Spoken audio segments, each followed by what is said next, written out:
La sangre del mercenario se expandía sobre el linóleo blanco del pasillo, mientras sus ojos apagados miraban hacia la nada. A 3 metros de distancia, un hombre de 87 años sostenía una Glock 19 con manos tan firmes como las de un cirujano. No temblaban.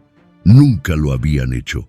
El puesto médico avanzado de Fort Ironwood estaba diseñado para salvar vidas, no para convertirse en un matadero. Pero esa noche de febrero, bajo una tormenta que transformó Alaska en un infierno blanco, 12 contrabandistas de armas cometieron el error más costoso de sus carreras. Subestimaron al viejo con bata médica que arrastraba los pies por los pasillos. Kellen Voss, el líder de los invasores, yacía ahora en el suelo de la triaje, con un proyectil alojado exactamente 3 centímetros debajo de su clavícula izquierda. Un disparo de precisión. Un disparo que no buscaba matar de inmediato, sino incapacitar con eficiencia quirúrgica. El tipo de disparo que solo aprenden aquellos que han cazado hombres en más de 40 países. Pero para entender cómo un médico anciano convirtió un hospital en una fortaleza mortal, para comprender la frialdad en sus ojos cuando apretó el gatillo por última vez esa noche, necesitamos regresar. Regresar al momento exacto en que Arthur Penhaligon llegó a Fort Ironwood 6 semanas antes, con una maleta desgastada y un secreto que podría llenar bibliotecas enteras. Pero antes de sumergirnos en esta historia de honor y silencio, si ustedes, como nosotros, creen que el verdadero heroísmo no necesita medallas ni reconocimiento público, ayúdenos a honrar a estos veteranos invisibles. Déjennos en los comentarios desde qué país nos están viendo y suscríbanse al canal El Silencio de un Héroe, para que más personas puedan conocer nuestra misión de rescatar historias de valor auténtico. Y si realmente valoran la experiencia y el sacrificio de estos guerreros olvidados, consideren convertirse en miembros de nuestra comunidad. Al unirse, tendrán acceso anticipado a cada episodio antes que nadie, podrán votar para elegir al próximo héroe que presentaremos y formarán parte de la biblioteca más completa de homenajes militares. No es solo apoyo, es su pase directo al círculo interno de quienes nunca olvidan.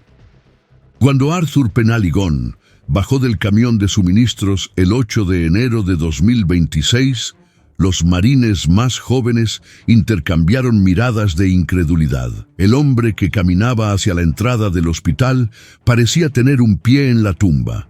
Encorvado, con el cabello completamente blanco y arrugas profundas que le surcaban el rostro como cicatrices de batallas contra el tiempo mismo. El sargento Dalton Reeves, un marín de 23 años, con músculos que parecían esculpidos en granito, se rió por lo bajo. ¿En serio enviaron a un abuelo para el turno de invierno?, murmuró a su compañero. Probablemente no dure ni 2 semanas con este frío. Lo que ninguno de ellos sabía era que Arthur Penhaligon había sobrevivido a temperaturas 30 grados más bajas durante una misión de extracción en Siberia en 1973. Lo que no podían imaginar era que ese anciano frágil había nadado 2 kilómetros bajo el hielo del mar de Barents para colocar dispositivos de escucha en un submarino soviético. Lo que jamás habrían creído es que las manos temblorosas que organizaban vendajes en la sala de suministros habían estrangulado a un coronel de la KGB con un alambre de piano en Berlín Oriental. Penhaligon no llevaba insignias de rango. Su identificación simplemente decía médico civil, contratista temporal. Para todos en Fort Ironwood, era solo otro doctor retirado que aceptó un contrato en medio de la nada para complementar su pensión, nada más. Durante las primeras semanas, el anciano se integró en la rutina del hospital con una humildad casi invisible. Llegaba antes que todos, se quedaba después que todos, y nunca participaba en las conversaciones del comedor. Cuando los marines jóvenes hacían bromas sobre su edad, él sonreía suavemente y continuaba con su trabajo. Había algo extraño en su comportamiento, pero nadie podía señalarlo con exactitud. La forma en que memorizaba cada pasillo después de un solo recorrido. Cómo sus ojos escaneaban las ventanas y puertas cada vez que entraba a una habitación nueva. La manera en que se posicionaba siempre con la espalda contra la pared durante las reuniones matutinas. El teniente médico jefe, la doctora Elaine Cortés, notó algo particular una tarde. Penhaligón estaba organizando el inventario de medicamentos cuando un marine dejó caer una bandeja metálica detrás de él. El estruendo fue brutal, pero el anciano ni siquiera se sobresaltó. Sus manos continuaron moviéndose con la misma precisión metódica, como si su sistema nervioso hubiera sido entrenado para ignorar las distracciones. ¿Está bien, doctor Penhaligón?, preguntó Cortés. Perfectamente, doctora, respondió él sin levantar la vista. Solo era metal golpeando el suelo, pero había algo en su tono, una frialdad, como si hubiera escuchado sonidos mucho peores y hubiera aprendido a distinguir entre amenazas reales y falsas alarmas. Lo que nadie sabía era que Penhaligón había pasado las últimas 3 semanas mapeando cada centímetro de Fort Ironwood. Había identificado 17 puntos ciegos en el sistema de seguridad. Había localizado 6 rutas de escape no documentadas. Y lo más importante, había preparado un armario de suministros en el sótano con equipo que oficialmente no existía en ningún inventario. 3 semanas después de su llegada, durante una noche especialmente fría, el sargento Reeves lo encontró en el gimnasio del hospital a las 4 de la mañana. El anciano estaba colgado de una barra, haciendo dominadas con una forma perfecta que desafiaba su edad aparente. «¡Diablos, Doc!», dijo Reeves sorprendido. No esperaba ver a alguien de su edad aquí a estas horas. Penhaligón descendió lentamente de la barra, su respiración perfectamente controlada. «La edad es solo un número, sargento. Los músculos tienen memoria. Solo necesitan que se les recuerde de vez en cuando». Reeves notó algo entonces. Bajo la luz tenue del gimnasio, pudo ver cicatrices en los antebrazos del anciano. No eran cicatrices quirúrgicas ni de accidentes domésticos. Eran marcas de combate cuerpo a cuerpo, cortes de cuchillo, quemaduras de roce de bala. Esas cicatrices. ¿Estuvo en el servicio, Doc? Penhaligón se puso su sudadera lentamente, ocultando las marcas. Todos servimos de alguna manera, sargento. Algunos con armas, otros con bisturís. Al final del día, el objetivo es el mismo: mantener viva a la gente. Fue una respuesta que no era realmente una respuesta. Reeves quiso preguntar más, pero algo en los ojos del anciano le advirtió que no insistiera. Eran ojos que habían visto cosas que los hombres no deberían ver y que, una vez vistas, cambian el alma para siempre. El 10 de febrero, la tormenta comenzó. Las proyecciones meteorológicas habían anticipado nevadas fuertes, pero lo que golpeó a Fort Ironwood fue algo apocalíptico. En cuestión de horas, la base quedó completamente aislada. Las carreteras se volvieron intransitables. Las comunicaciones por radio comenzaron a fallar debido a la interferencia electromagnética natural de la tormenta. El hospital, diseñado para operar de forma autónoma durante emergencias, activó sus protocolos de aislamiento. Dentro del puesto médico avanzado había 14 personas esa noche. 4 médicos, 6 enfermeros y 4 marines de guardia. Y por supuesto, el viejo Penhaligón, quien esa tarde había insistido en quedarse para ayudar con los turnos nocturnos. A las 21:47 horas, las luces principales se apagaron. Los generadores de respaldo se activaron 3 segundos después, pero en esos 3 segundos de oscuridad total, algo cambió en el rostro de Arthur Penhaligón. La máscara del anciano bondadoso se resquebrajó por un instante, revelando algo debajo.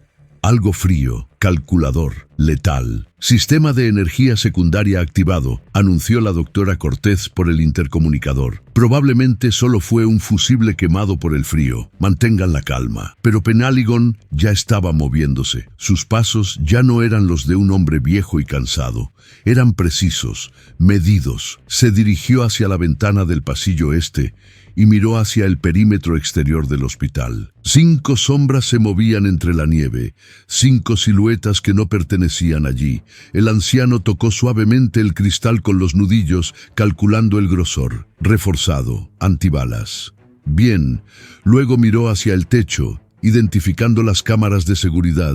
2 de ellas estaban apagadas, no por la tormenta. Habían sido saboteadas. No era un apagón accidental, era una invasión. Y Arthur Penhaligon, el médico anciano y olvidadizo que apenas podía abrir un frasco de pastillas, según sus compañeros, sintió algo que no había sentido en casi una década, el despertar de algo primitivo y perfectamente afilado dentro de su pecho. La máquina de matar estaba saliendo de su hibernación.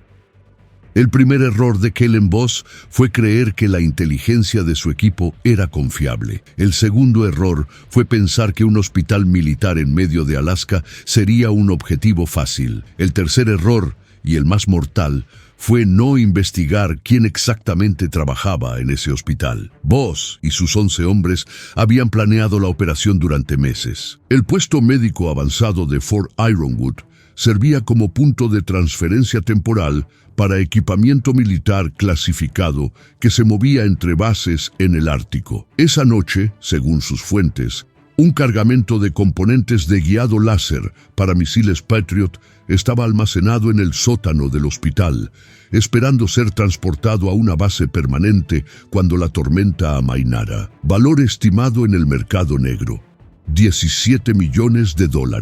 La tormenta era la cobertura perfecta. Las comunicaciones estaban caídas. Los refuerzos tardarían horas en llegar incluso después de que alguien pudiera pedir ayuda. Y según los informes de Voss, el personal del hospital era principalmente médico, con solo 4 marines de guardia que probablemente estaban más preocupados por no congelarse que por defender un almacén. Lo que Voss no sabía era que uno de esos médicos había infiltrado instalaciones mucho mejor defendidas en Mogadiscio, Bagdad y Yakarta, que ese mismo médico había sido declarado muerto oficialmente 3 veces por el Pentágono para poder continuar operaciones tan clasificadas que sus archivos estaban escritos en tinta que se autodestruía después de ser leída. A las 21:52, 5 minutos después del apagón, el equipo de Voss forzó la entrada por la puerta de carga del ala este. Usaron un soplete de plasma para cortar la cerradura electrónica. Un trabajo limpio y silencioso. Los 2 marines de guardia en esa sección ni siquiera tuvieron tiempo de reaccionar antes de que los dardos tranquilizantes los dejaran inconscientes. Objetivo asegurado. Sector este despejado, reportó uno de los hombres de Voss por radio encriptada. Sin resistencia. Procediendo al sótano. En el puesto de enfermería del segundo piso, la enfermera Melissa Grant escuchó un ruido metálico proveniente de abajo. Iba a investigar cuando sintió una mano firme sobre su hombro. Se giró y encontró al doctor Penhaligon, con un dedo sobre sus labios en señal de silencio. «Quédese aquí», susurró él. «Cierre la puerta con llave. No salga pase lo que pase». «Pero doctor, yo...» «Enfermera Grant», la interrumpió Penhaligon. Y por primera vez desde que había llegado a Fort Ironwood, su voz tenía un filo de acero. «Lo que está a punto de suceder no es asunto médico. Enciérrese». Ahora había algo en sus ojos que hizo que todas las protestas de Melissa murieran en su garganta. Asintió temblorosa y se encerró en el cuarto de suministros. Penhaligon se movió entonces hacia el armario de mantenimiento que había preparado semanas atrás. Abrió la puerta falsa en el panel posterior y extrajo una bolsa de lona negra. Dentro había elementos que ningún médico civil debería poseer. Un chaleco táctico Kevlar de nivel 3, una Glock 19 con silenciador, 3 cargadores de munición subsónica, un cuchillo Ka-Bar y unas gafas de visión nocturna de tercera generación. Se quitó la bata médica blanca lentamente, revelando un cuerpo que, aunque viejo, todavía conservaba la musculatura compacta de un operador. Las cicatrices cubrían su torso como un mapa de guerras olvidadas, una quemadura de RPG en el hombro derecho, 3 marcas de bala que habían atravesado su costado izquierdo en Beirut, una línea irregular en su abdomen donde un cuchillo malayo casi le había arrancado las entrañas. Se vistió con eficiencia mecánica, cada movimiento practicado miles de veces. El chaleco, el arnés de cargadores, el cuchillo en la bota, la pistola en la funda de muslo. En 90 segundos, el médico anciano había desaparecido, reemplazado por algo que parecía salido de las pesadillas de los hombres que cometían errores en territorio hostil. Penhaligon revisó la Glock con movimientos que eran pura memoria muscular, acción de corredera, verificación de recámara, seguro liberado. El arma parecía una extensión natural de su mano, como si hubiera nacido sosteniéndola. Luego cerró los ojos y respiró profundamente 3 veces. Una técnica de control autonómico que le habían enseñado en Fort Bragg en 1968. Su ritmo cardíaco bajó de 70 pulsaciones por minuto a 48. Su respiración se volvió casi imperceptible. Sus pupilas se dilataron ligeramente, preparándose para condiciones de baja luminosidad. Cuando abrió los ojos nuevamente, ya no era Arthur Penhaligon, el médico retirado. Era Fantasma 6, indicativo de llamada de una unidad que oficialmente nunca existió. El primer hombre de voz murió sin saber qué lo golpeó. Estaba revisando el pasillo del ala norte, su rifle de asalto AK-74 colgando despreocupadamente de su hombro, cuando sintió una presión fría contra la base de su cráneo. Un susurro apenas audible llegó a su oído. «Descansa». El disparo fue tan silencioso que sonó como alguien aplaudiendo bajo el agua. El mercenario se desplomó sin un sonido, con un agujero perfectamente centrado donde su columna vertebral se encontraba con su cerebro. Muerte instantánea, sin dolor, profesional. Penhaligon arrastró el cuerpo hacia un armario de suministros y lo ocultó detrás de cajas de vendajes. Tomó la radio del cadáver y la sintonizó en la frecuencia del equipo invasor. «Lobo 3, reporta posición», escuchó la voz de voz. Penhaligon no respondió, simplemente escuchó, aprendiendo sus códigos, sus patrones, sus números. 11 hombres habían entrado, ahora eran 10. En el sótano, 2 de los mercenarios de Voss habían localizado el almacén de equipamiento. Usaron cargas de demolición térmica para derretir la cerradura, un proceso que tomó 3 minutos. Cuando finalmente abrieron la puerta, encontraron exactamente lo que buscaban: 12 cajas militares selladas con el logo del Departamento de Defensa. «Jackpot», dijo uno de ellos sonriendo. «Voss tenía razón, esto vale una fortuna». Lo que no vieron fue la sombra moviéndose en el conducto de ventilación sobre sus cabezas. Lo que no escucharon fue el ligero sonido metálico cuando Penhaligon removió la rejilla con un destornillador multipropósito. Estaban cargando la primera caja cuando la luz del sótano se apagó. «¡Qué demonios!», comenzó a decir uno de ellos. El primer disparo le voló la rótula izquierda. Cayó gritando. El segundo disparo silenció sus gritos para siempre. Su compañero intentó levantar su rifle, pero una mano emergió de la oscuridad y lo desarmó con un movimiento tan rápido que pareció magia. Un golpe de codo quebró su nariz. Un segundo golpe hundió su tráquea. Cayó ahogándose en su propia sangre, mientras Penhaligon lo observaba con la misma expresión clínica que usaría para diagnosticar un resfriado. 9. En el segundo piso, el sargento Reeves había escuchado los ruidos extraños provenientes del sótano. Decidió investigar contra las órdenes de quedarse en su puesto. Bajó las escaleras con su rifle M4 levantado, el corazón latiéndole con fuerza. Encontró a Penhaligon de pie en medio del pasillo, cubierto de sangre que no era suya, con la Glock todavía humeante en su mano. «Doc, ¿qué demonios?» «Sargento Reeves», dijo Penhaligon con calma sobrenatural. «Necesito que regrese a la sala de triaje. Proteja a los pacientes y no salga bajo ninguna circunstancia. Este hospital está bajo ataque y yo me estoy encargando de ello. Usted, encargándose, es un puto médico». Penhaligon le lanzó la radio que había tomado del primer cadáver. «Escuche su frecuencia. Cuente cuántos quedan. Luego decida si soy solo un médico». Reeves activó la radio con manos temblorosas. Las voces de los mercenarios llenaron el aire. Lobo 3 no responde. Lobo 6 no responde. Lobo 9 no responde. ¿Qué está pasando allá abajo? La voz de Voss sonaba tensa. «¿Alguien me copia?» «Señor, algo anda mal. Los muchachos están cayendo. No veo disparos.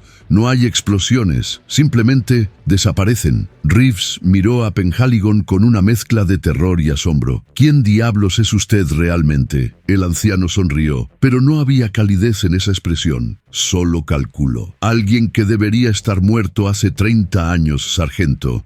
Ahora muévase. Proteja a los civiles. Déjeme hacer mi trabajo». Reeves obedeció. Algo en la voz de Penhaligon no admitía discusión. Era la voz de alguien acostumbrado a dar órdenes que significaban vida o muerte. En el ala este, Voss comenzó a comprender que su operación se había convertido en una pesadilla. 6 de sus hombres no respondían. No había señales de combate masivo. No había alarmas. Solo silencio y muerte invisible. «Todos los equipos, reagruparse en la entrada principal», ordenó por radio. «Abortamos la misión. Salimos ahora». Pero Penhaligon había anticipado eso. Durante las semanas previas había saboteado sutilmente las cerraduras de emergencia del ala este, asegurándose de que solo él supiera cómo abrirlas desde adentro. Los invasores estaban atrapados. Cuando 3 de los mercenarios intentaron forzar la salida, encontraron las puertas selladas magnéticamente. Uno de ellos golpeó el cristal reforzado con la culata de su rifle. «¡Mierda!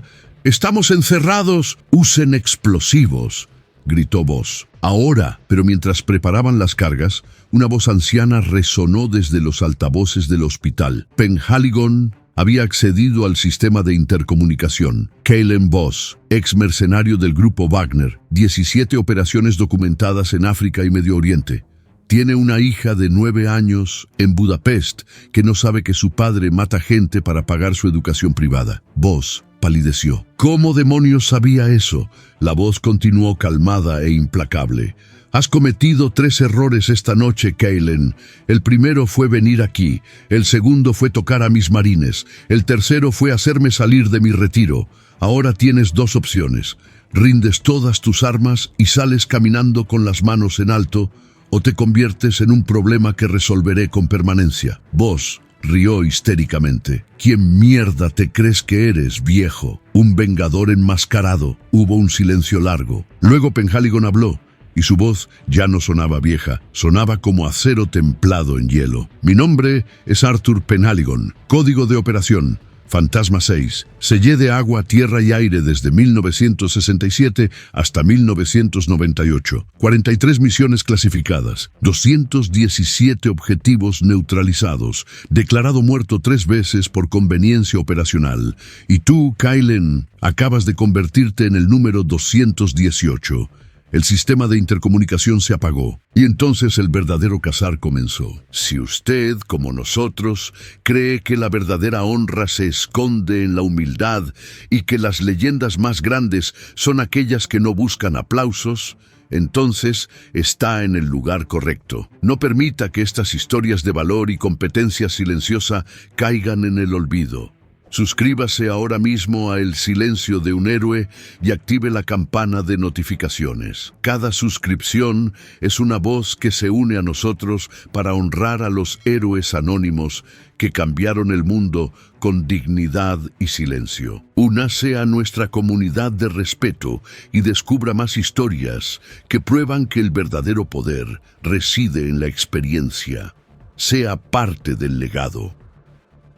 Penhaligon Utilizó los conductos de mantenimiento de Fort Ironwood como un depredador usa la maleza. Cada giro, cada pasaje, cada punto ciego había sido memorizado durante sus semanas de preparación. Los mercenarios de Voss se movían como turistas en un museo. Él se movía como el arquitecto del edificio. El séptimo hombre cayó cuando intentó revisar un armario de suministros. Penhaligon emergió desde arriba, habiendo trepado silenciosamente por los soportes estructurales del techo. El cavar entró limpiamente entre la tercera y cuarta vértebra cervical.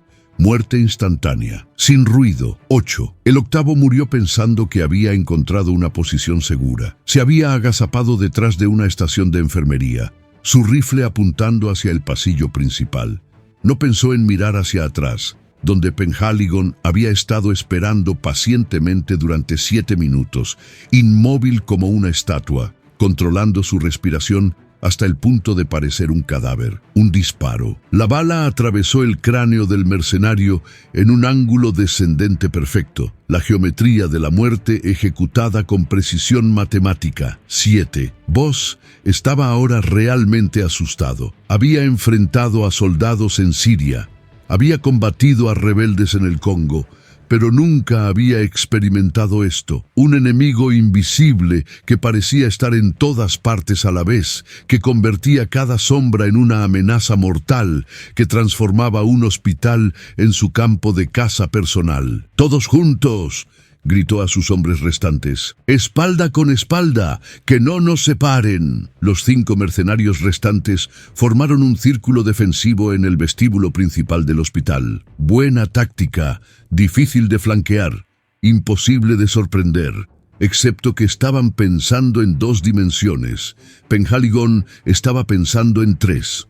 Desde el tercer piso, usando una cuerda de rapel que había preparado semanas antes, descendió directamente sobre el grupo. Cayó en medio de ellos como un ángel de la muerte, su Glock escupiendo fuego en todas direcciones. 3 hombres cayeron antes de que siquiera pudieran girar sus armas. El cuarto recibió un disparo en el hombro que destrozó su clavícula. El quinto, el más rápido, logró disparar, pero sus balas solo alcanzaron aire donde Penhaligon había estado un segundo antes.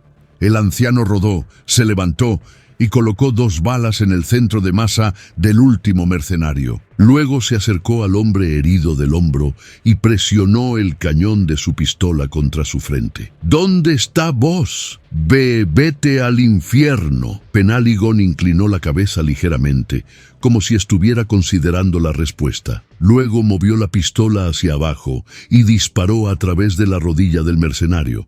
Los gritos llenaron el vestíbulo. Te lo preguntaré una vez más, no porque sea misericordioso, sino porque me gusta la eficiencia. ¿Dónde está Voss? ¡Sala de radiología! Está en la sala de radiología tratando de hackear el sistema de comunicaciones. Gracias. Un disparo final. Silencio. 2. Penhaligon recargó su Glock con movimientos mecánicos. Revisó su reloj. 23:14. Toda la operación había tomado exactamente 87 minutos. En sus días de servicio activo, habría tomado 60. Estaba perdiendo velocidad con la edad. Se movió hacia la sala de radiología, pero esta vez no con sigilo. Caminó directamente por el pasillo principal, sus botas golpeando el suelo con un ritmo constante y deliberado. Quería que Voss lo escuchara venir. Quería que el miedo tuviera tiempo de trabajar en su mente. Dentro de la sala de radiología, Kaylen Voss y su último hombre, un franco-argelino llamado Maurice, habían barricado la puerta con equipo médico. Maurice apuntaba su rifle hacia la entrada, con los nudillos blancos de apretar demasiado fuerte. «Viene hacia aquí», susurró Maurice. «Puedo oírlo». «Lo sé», respondió Voss, su voz tensa. «Cuando abra esa puerta le dispararemos todo lo que tenemos». «¿Y si no viene por la puerta?». Fue entonces cuando escucharon el crujido metálico sobre sus cabezas. Miraron hacia arriba justo a tiempo para ver el panel del techo caer. Penhaligon descendió con una granada de aturdimiento en su mano. «¡Cierren los ojos!», gritó Voss. pero era demasiado tarde. La explosión de luz y sonido convirtió la sala en un infierno sensorial. Maurice disparó ciegamente, las balas destrozando equipos médicos de millones de dólares, pero sin tocar a Penhaligón, quien ya se había movido. Un disparo atravesó el codo de Maurice, obligándolo a soltar su rifle. Un segundo disparo destrozó su rodilla. Cayó gritando. Boss intentó levantar su pistola, pero Penhaligón fue más rápido. No disparó para matar. Disparó con la precisión de un cirujano que sabía exactamente dónde colocar una bala para incapacitar sin causar muerte inmediata. La bala entró justo debajo de la clavícula izquierda de Boss. Atravesó tejido muscular sin tocar ninguna arteria mayor y salió limpiamente por la espalda. Dolor insoportable, shock traumático, pero no mortal. Boss cayó de rodillas, agarrándose el hombro mientras la sangre goteaba entre sus dedos. Penhaligón se acercó lentamente, la Glock todavía levantada y lista. Sus ojos, que habían parecido apagados y viejos durante semanas, ahora brillaban con una claridad aterradora. Eran los ojos de alguien que había matado a tantos hombres que la muerte se había convertido en una simple tarea administrativa. Dijiste que querías saber quién era yo, habló Penhaligón, su voz tranquila pero llena de autoridad absoluta. Déjame educarte. Se arrodilló frente a Boss, manteniendo la distancia de seguridad, la pistola nunca temblando. En 1971, infiltré una instalación soviética en Kamchatka y robé los planos completos de su nueva clase de submarinos nucleares. Nadé 14 kilómetros bajo temperaturas de congelación para llegar al punto de extracción. 3 de mis compañeros murieron congelados. Yo llegué vivo, porque había aprendido a obligar a mi cuerpo a hacer cosas que los libros de medicina decían que eran imposibles. Boss escuchaba, su rostro pálido por la pérdida de sangre. En 1979, pasé 3 meses infiltrado en un campo de entrenamiento de Hezbollah en el valle de Bekaa. Aprendí árabe fluido. Me convertí al Islam temporalmente. Maté a 2 instructores de bombas que habían sido responsables de ataques contra civiles. Nadie supo que estuve allí hasta que los cuerpos se enfriaron. Penhaligón se levantó lentamente, sus rodillas crujiendo con la edad, pero su postura todavía firme. En 1983, el Pentágono me declaró muerto después de una misión fallida en Grenada. Usé esa muerte para volverme aún más fantasmal. Operé sin nombre, sin rango, sin existencia oficial durante 15 años más. Se acercó a la ventana y miró hacia la tormenta afuera. ¿Sabes cuántos hombres como tú he matado, Kellen? Hombres que pensaban que eran cazadores, solo para descubrir que eran presas. 217. Recordaba cada nombre, cada rostro, cada misión. Pero después de un tiempo, todos comenzaron a verse iguales. Todos cometiendo el mismo error: confundir experiencia con debilidad. Pepe, ¿por qué no me matas?, logró decir Boss entre dientes apretados. Penhaligón se giró hacia él, y por primera vez esa noche algo parecido a la emoción humana cruzó su rostro. No era satisfacción, no era ira, era algo más cercano a la decepción. Porque tú no eres mi misión, Kellen. Nunca lo fuiste. Mi misión era proteger este hospital y a las personas dentro de él.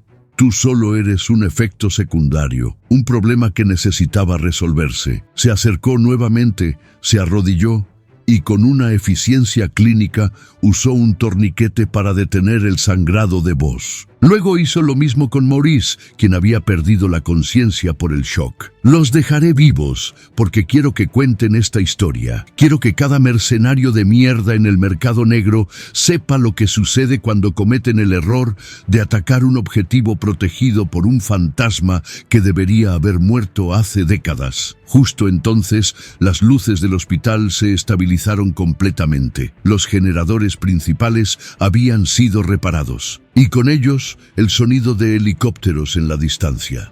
Los refuerzos habían llegado. Penhaligón caminó hacia la salida de la sala de radiología, pero se detuvo en el umbral. Sin girarse, habló una última vez. Una última cosa, Kaylen. Tu hija, Ana, tiene 9 años y toma clases de violín los martes y jueves. El nombre de su maestra es señora Kovacs. Si alguna vez consideras venganza, recuerda que sé exactamente dónde vive tu familia y que la próxima visita que recibas de mí no será tan profesional. Dejó que las palabras se hundieran. Luego salió, cerrando la puerta detrás de él. Cuando el coronel Silas Thorne aterrizó en Fort Ironwood a las 02:17 de la madrugada, esperaba encontrar un baño de sangre. Lo que encontró fue peor, un orden perfecto y terrible. 12 cuerpos de mercenarios estaban alineados en el vestíbulo principal, cubiertos con sábanas médicas blancas. Cada uno había sido colocado con cuidado, casi con respeto. Sus armas estaban apiladas ordenadamente en una esquina. Sus identificaciones habían sido recolectadas y puestas en bolsas de evidencia etiquetadas. Y en medio de todo eso, de pie junto al lavabo de la sala de urgencias, estaba Arthur Penhaligon. Había vuelto a ponerse su bata médica blanca, aunque las mangas estaban manchadas con hollín de pólvora y salpicaduras de sangre que había intentado lavar sin mucho éxito. Lavaba sus manos metódicamente, como un cirujano después de una operación exitosa. Thorne entró lentamente, sus botas golpeando el suelo con ecos que resonaban en el pasillo silencioso. Había sido informado por el Pentágono sobre la verdadera identidad de Penhaligon solo 3 horas antes, en una llamada clasificada que le dejó atónito. «Doctor Penhaligon», dijo Thorne, «o debería decir, doctor, está bien, coronel», interrumpió Penhaligon sin levantar la vista del lavabo. «Ese es mi título actual. He leído su archivo, o al menos las partes que no estaban redactadas completamente en negro. Entonces sabe más de lo que debería». Thorne se acercó, observando al anciano con una mezcla de asombro y algo cercano al temor reverencial. ¿Por qué? ¿Por qué un hombre con su historial acepta un trabajo como médico contratista en un puesto avanzado olvidado en Alaska? Penhaligon finalmente cerró el grifo y se secó las manos con una toalla de papel. Cuando habló, su voz había vuelto a ese tono calmado y anciano que usaba normalmente. El acero había desaparecido. Porque incluso los fantasmas se cansan de cazar, coronel. Porque después de 40 años matando a personas, quería pasar mis últimos años salvándolas. Porque pensé, hizo una pausa, y por primera vez esa noche pareció realmente viejo. Pensé que podría retirarme de verdad, pero no pudo. «No», admitió Penhaligon. «Supongo que no. Algunas cosas se te meten tan adentro que se convierten en parte de tu ADN. La vigilancia, la preparación, la violencia eficiente cuando es necesaria. Intentas enterrarlo, pero sigue ahí, esperando». Thorne miró hacia el pasillo donde los cuerpos descansaban. «Mis marines me dijeron que ni siquiera parecía posible. Un hombre de su edad, moviéndose como un joven». Penhaligon rió sin humor. «No, coronel. Me moví como un viejo que ha olvidado más sobre combate de lo que la mayoría de los soldados aprenderán jamás. La edad quita velocidad, pero añade experiencia. Y la experiencia, cuando está respaldada por conocimiento y preparación, siempre vence a la juventud». En ese momento, el sargento Reeves apareció en el pasillo. Había estado ayudando a asegurar el perímetro, pero al ver a Penhaligon, se detuvo. Hubo un momento de silencio incómodo. Luego Reeves hizo algo que sorprendió incluso a Thorne. Saludó militarmente. «Señor», dijo simplemente, «gracias por salvar nuestras vidas». Penhaligon no devolvió el saludo. En cambio, caminó hacia Reeves y extendió su mano para un apretón normal. «No soy señor para usted, sargento. Soy un viejo médico que hizo lo que debía hacerse.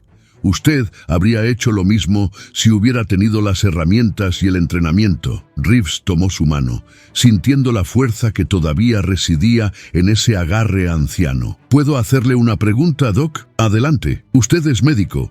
Su trabajo es salvar vidas. ¿Cómo puede alguien ser las dos cosas? ¿Sanador y asesino?, completó Penhaligon. Es una buena pregunta, sargento, una que me he hecho durante 50 años. Caminó hacia la ventana, mirando cómo la primera luz del amanecer comenzaba a romper a través de la tormenta que finalmente amainaba. La respuesta es que el deber de un médico es preservar la vida, toda vida, pero a veces, para salvar una vida inocente, tienes que detener el corazón de alguien que está tratando de quitarla. No es una contradicción, es una ecuación moral. Si permitir que 12 hombres malos vivan significa que 14 personas inocentes mueren, entonces la matemática es simple. ¿Pero no le pesa?, preguntó Reeves. ¿Todas esas muertes? Penhaligon se giró, y en sus ojos había algo antiguo y cansado. Cada una de ellas, sargento. Cada noche cuando cierro los ojos,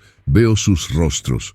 Todos los 217, más los 12 de esta noche. Los veo y me pregunto si había otra manera, pero luego pienso en las personas que salvé al detenerlos y encuentro paz en eso. No es una paz perfecta, no es una paz cómoda, pero es suficiente para seguir adelante. Thorne intervino entonces. He recibido órdenes del Comando Norte. Necesitan que sea transferido inmediatamente. ¿Transferido?, preguntó Reeves, sorprendido. ¿Por qué? Porque lo que sucedió aquí esta noche necesita permanecer clasificado, explicó Thorne. El público no puede saber que un solo hombre de 87 años neutralizó a un equipo completo de mercenarios profesionales. Plantearía demasiadas preguntas. Revelaría demasiados secretos, así que simplemente... ¿Desaparezco?, preguntó Penhaligon, aunque no parecía sorprendido. No sería la primera vez, según su archivo. Penhaligon asintió lentamente. Había esperado esto. Era el precio de ser un fantasma. Nunca podías realmente retirarte. Siempre había una última misión. Siempre había un secreto más que guardar. ¿Cuándo me voy? En 20 minutos. Hay un helicóptero esperando. Entiendo. Penhaligon se dirigió hacia su pequeño cuarto temporal para recoger sus escasas pertenencias. Pero antes de salir, se detuvo junto a Reeves una última vez. Sargento, tiene potencial. Sigue entrenando. Sigue aprendiendo. Y recuerda, la mejor pelea es la que nunca tienes que pelear. Pero cuando tienes que pelear, asegúrate de ser el primero en disparar y el último en pie. Sí, señor. Quiero decir, sí, Doc. Penhaligon sonrió levemente. Cuida de esta base, y si alguna vez vuelves a ver a un viejo que parece frágil trabajando en un lugar donde no debería estar, no lo subestimes. Podría ser alguien como yo, haciendo penitencia por los pecados de su juventud. 20 minutos después, mientras el sol finalmente rompía completamente a través de las nubes, un helicóptero Black Hawk sin insignias despegó de Fort Ironwood. Dentro iba Arthur Penhaligon, mirando por la ventana el hospital que se hacía cada vez más pequeño debajo de él. En su regazo llevaba una pequeña bolsa con sus pertenencias, ropa, algunos libros médicos y una foto descolorida de un equipo SEAL de hace 4 décadas. Hombres jóvenes con rostros confiados, sin saber que la mayoría de ellos morirían en operaciones que nunca serían reconocidas públicamente. El piloto del helicóptero, un veterano mayor del ejército, le gritó por encima del ruido de los rotores: ¿Hacia dónde, señor? Penhaligon pensó por un momento. ¿A dónde va un fantasma cuando ya no puede retirarse? ¿A dónde va un hombre que ha muerto 3 veces oficialmente, pero que sigue respirando? Donde sea que me necesiten, respondió finalmente. Porque eso es lo que hago. Es lo único que siempre he sabido hacer. El helicóptero viró hacia el sur, y Arthur Penhaligon, Fantasma 6, médico y guerrero, sanador y asesino, desapareció una vez más en la historia no escrita de héroes silenciosos que el mundo nunca conocerá. Pero en Fort Ironwood, los marines que sobrevivieron esa noche contarían la historia durante décadas. La contarían en voz baja, en bares alejados, a soldados jóvenes que no creerían hasta que vieran la evidencia en los informes clasificados. La historia del médico anciano que se convirtió en un ángel vengador. La historia del fantasma que volvió de entre los muertos una vez más. La historia que probaría que el heroísmo verdadero no necesita reconocimiento público, no necesita medallas brillantes, no necesita titulares de periódicos. solo necesita coraje, habilidad y la voluntad de hacer lo necesario cuando nadie más puede hacerlo. Si la historia de Arthur Penhaligon tocó su corazón, si sintieron la tensión de cada disparo y la profundidad de su sacrificio silencioso, entonces les pedimos que honren su legado. Déjenos en los comentarios cuál fue la lección más importante que aprendieron de este relato. ¿Fue la preparación constante, la humildad en medio del poder, o la idea de que el verdadero heroísmo nunca busca reflectores? Compartan este video con alguien que necesite recordar que los héroes reales no usan capas ni buscan aplausos. Los héroes reales usan batas médicas manchadas y cargan el peso de decisiones imposibles en silencio. Únanse a nosotros en el silencio de un héroe, donde cada semana rescatamos del olvido las historias de veteranos que el mundo decidió olvidar. Porque en un mundo que celebra el ruido, nosotros celebramos el silencio de aquellos que actuaron cuando nadie miraba. Suscríbanse, compartan, recuerden, porque el mayor acto de patriotismo no es ondear una bandera, es recordar a quienes la defendieron cuando nadie estaba mirando.